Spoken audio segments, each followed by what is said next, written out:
네. 네, 지금부터 제43차 수석보좌관회의를 시작하겠습니다. 대통령님의 모든 말씀이 있겠습니다. 네, 다 수고하십니다. 부동산은 우리 사회 거의 모든 부분에 지대한 영향을 미치는 대한민국의 핵심 문제입니다.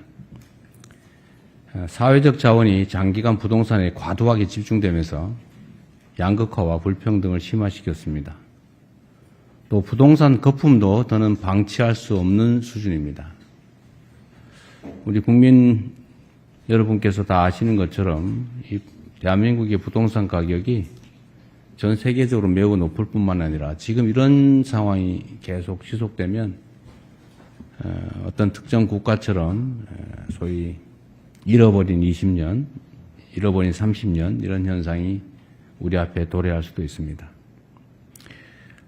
국민의 삶을 위협하는 또 국가의 미래를 위협하는 시한폭탄 같은 부동산 문제 해결에 가용한 수단과 역량을 집중 투입해야 합니다. 사실상 전 국민이 부동산과 직접적인 또는 간접적인 이해관계를 가지고 있는 만큼 시장 상황과 국민의 눈높이를 정교하게 반영하는 노력이 필요합니다. 이를 바탕으로 공급, 또 세제, 금융정책 전반을 치밀하게 다듬어서 시장을 정상화하고 또 주거 안정과 주거 사다리의 체계적인 구축을 우직하게 추진해야 되겠습니다. 특히 파격적이고 속도감 있는 공급, 또 공정하고 합리적인 조세체제, 세밀하고 두터운 금융정책의 유기적인 조합이 무엇보다 필수적입니다. 이 가운데 공급정책이 지금 특히 문제가 되고 있습니다. 우리 국민 여러분께서 아시는 것처럼 22년 그때부터 지금까지 공급 절벽입니다. 인허가도 매우 축소됐고 착공도 매우 많이 줄어들어서 불가피하게 일종의 공급 절벽이 발생했기 때문에 이를 메우기 위한 특단의 노력이 필요합니다. 공급 정책의 경우에는 현실적인 제약 요소도 많습니다. 또 소요 기간도 길어서 더욱 특별한 각오를 가지고 전방위적인 공급 총력전에 나서야 됩니다. 각종 인허가 절차를 최대한 단축하고 또 택지도 기존 규제에 얽매이지 말고 필요하면 법과 제도를 고쳐서라도 파격적으로 확보해서 공급에 나서야 되겠습니다. 아울러 정책 발표 후에도 국민의 의견을 충실히 반영해서 정책의 완성도를 한층 더 높여야 합니다. 정책을 발표하면 이게 최종 정책이고 그것을 바꾸면 무슨 일관성이 없는 것처럼 또는 오락가락 이런 식으로 평가되는 것 때문에 잘 안 바꾸려고 합니다. 그런데 그것은 낡은 과거 방식이죠. 공직자, 공무원들이 100% 완벽한 존재일 수 없습니다. 최선을 다해서 정책 안을 만들 때 그 안을 국민들께 또는 정치권에 제시하고 이런저런 좋은 제안 또는 수정안들이 제시되면 그걸 합리적으로 검토하고 또 투명하게 토론하고 수렴해서 더 나은, 더 완벽한 정책을 만들어가는 것입니다. 그게 정상적인 정책 결정 과정이죠. 그 과정 자체를 애초에 나온 안이 바뀌었다 또는 합리적인 안을 수용해서 수정했다고 해서 정책의 일관성이 없다고 한다든지 또 오락가락이라든지 이렇게 표현하거나 또는 그렇게 생각하는 것은 안 했으면 좋겠습니다.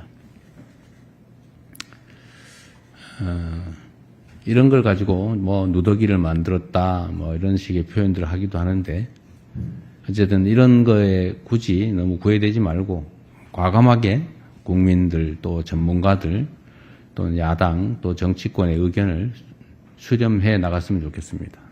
그래서 국민의 실제 삶에 맞도록 또 더욱 실질적인 또 실용적인 대책을 짜임새 있게 만들고 완성해 나갔으면 합니다.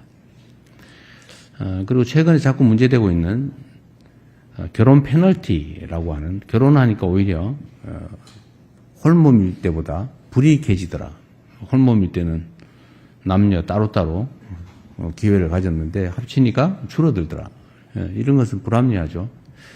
이런 것도 각 영역에 있는 잘못된 점들을 다 찾아내서 불공정하다는 생각이 들지 않게 만들어주면 좋겠습니다.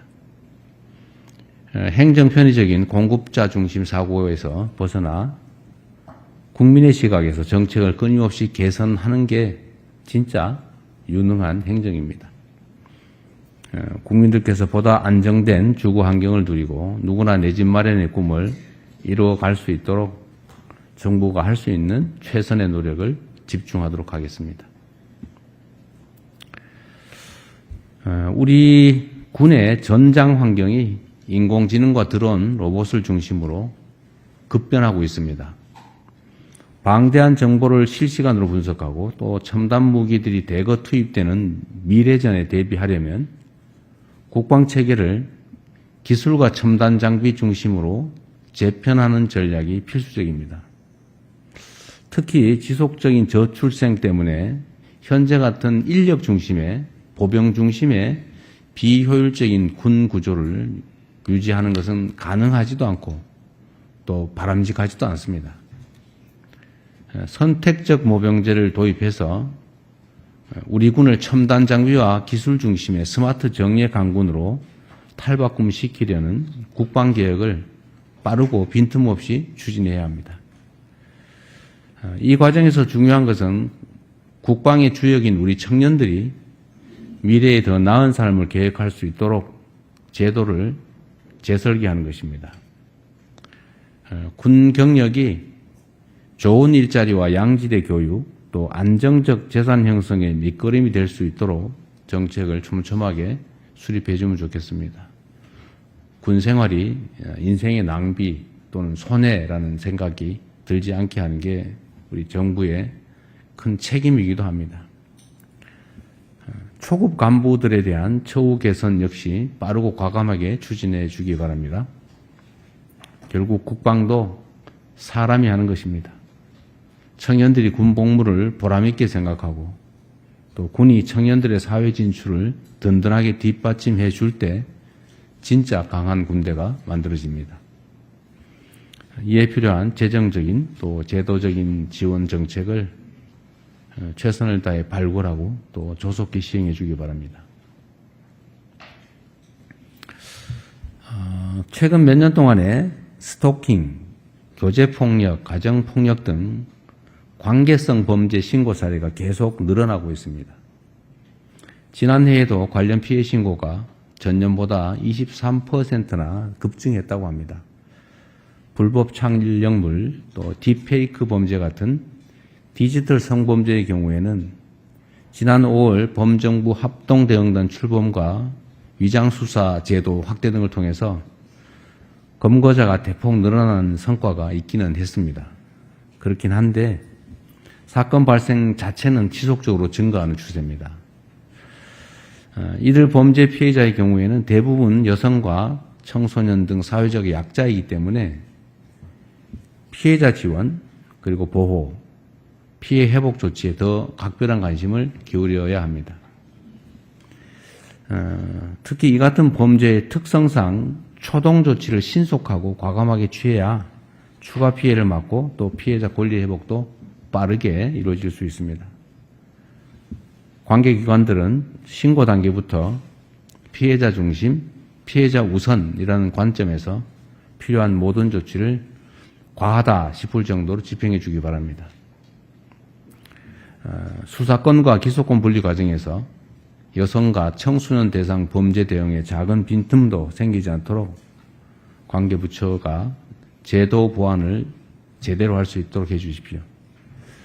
그리고 아울러 조만간 발표할 불법 사이트 통합 대응 방안 역시 국민이 안심할 수 있는 수준으로 세밀하게 또 꼼꼼하게 준비해 주시기 바랍니다. 이상입니다.